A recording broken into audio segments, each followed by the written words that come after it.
വാലിയെ കൊന്നതുകൊണ്ട് ശ്രീരാമന് പാപമുണ്ടെന്ന് പറയണത് എത്ര വലിയ കുഴപ്പത്. അങ്ങനെ അവതാര കൃത്യങ്ങൾ ഒക്കെ പാപിഷ്ഠമാണെന്ന് വരും. അപ്പം അവതാര സങ്കല്പമേ തെറ്റിപ്പോവും. ഇല്ല, ശ്രീരാമൻ ഒറ്റയാള് എത്ര പേരെ കൊന്നു? എന്താ അഭിപ്രായം? ലക്ഷക്കണക്കിനുണ്ടാവും ഇല്ലേ? ഒരു 3.25 നാഴിക കൊണ്ട് തന്നെ 14,000 പേരെ ശരിയാക്കിയില്ലേ? അപ്പോൾ രാമൻ മൊത്തത്തിൽ എത്ര പേരെ ശരിയാക്കിയിട്ടുണ്ടാവും? അതൊക്കെ മഹാപാപായിട്ട്. അപ്പോൾ രാമൻ മഹാപാപിയായിട്ട് കിടക്കണോ പറഞ്ഞ അവതാരത്തിൻ്റെ ഉദ്ദേശം തന്നെ മാറിപ്പോയില്ലേ?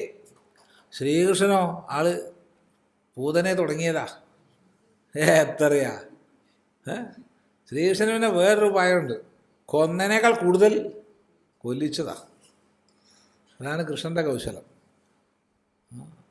അപ്പം അവതാര കൃത്യം തന്നെ ഇല്ലയെന്ന് വരില്ലേ? ഇതിലൊന്നും പാപമില്ല കേട്ടോ, അങ്ങനെയൊന്നും പറയരുത്. ആരെങ്കിലുമൊക്കെ കഥകളിൽ അതൊക്കെ പറഞ്ഞിട്ടുണ്ട്, അത് പ്രാമാണികമായിട്ട് എടുക്കരുത്.